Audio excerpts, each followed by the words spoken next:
दिल्ली शराब नीति घोटाले मामले में गिरफ्तार दिल्ली के मुख्यमंत्री अरविंद केजरीवाल की जमानत याचिका पर गुरुवार को सुप्रीम कोर्ट में सुनवाई हुई। इस दौरान सीबीआई और केजरीवाल ने अपनी अपनी दलीलें रखीं। दोनों पक्षों को सुनने के बाद सुप्रीम कोर्ट ने जमानत याचिका पर अब फैसला सुरक्षित रख लिया है। दरअसल केजरीवाल को पहले ईडी ने अरेस्ट किया था, लेकिन उस मामले में जमानत मिलने के बाद सीबीआई ने उन्हें जेल से ही गिरफ्तार कर लिया था। जस्टिस सूर्यकांत और जस्टिस उज्जवल भुइयां की पीठ ने मामले पर सुनवाई की। इस दौरान केजरीवाल की ओर से वरिष्ठ अधिवक्ता अभिषेक मनु सिंघवी ने पैरवी भी की थी, जबकि सीबीआई की ओर से additional solicitor general SP Raju मौजूद रहे थे। जमानत के लिए 2 याचिकाएं दायर की गई थी। केजरीवाल के वकील सिंघवी का कहना था कि हमारी पहली याचिका गिरफ्तारी को चुनौती देने की है, जबकि दूसरी याचिका जमानत के लिए है। उन्होंने कहा कि केजरीवाल के खिलाफ कोई भी सबूत नहीं है, सिर्फ बयान है। केजरीवाल को ईडी ने 21 मार्च को गिरफ्तार किया था। उन्हें 10 दिन की पूछताछ के बाद 1 अप्रैल को तिहाड़ जेल भेज दिया गया था।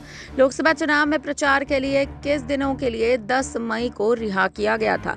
ये रिहाई 51 दिन जेल में रहने के बाद मिली थी। सुप्रीम कोर्ट ने केजरीवाल को 1 जून तक की रिहाई मंजूर दी थी।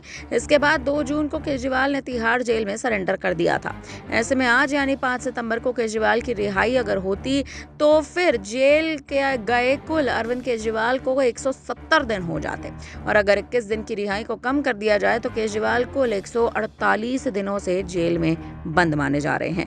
केजरीवाल के वकील सिंघवी का कहना है कि अब ये मामला सिर्फ सीबीआई के केस से जुड़ा हुआ है। केजरीवाल समाज के लिए खतरा नहीं है, दिल्ली के मौजूदा मुख्यमंत्री हैं। उन्होंने केजरीवाल की पैरवी करते हुए 2 नियमित जमानत के आदेशों को भी हवाला दिया, जिसमें से एक निचली अदालत और एक सुप्रीम कोर्ट का आदेश था। आपको बता दें कि इस मामले की सुनवाई के दौरान जस्टिस सूर्यकांत का कहना है कि हाँ, सवाल इस बात पर भी उठ रहे हैं कि क्या जमानत के मामले में हमें इतनी देर तक सुनवाई करनी चाहिए? क्या आम लोगों को भी इतना समय मिलता है? हालांकि इस मामले में सीबीआई की तरफ से पेश हो रहे एएसजी ने ये तक कह दिया कि याचिकाकर्ता ने जितना समय दलील रखने में दिया है, एजेंसी को भी उतना ही समय दिया जाना चाहिए।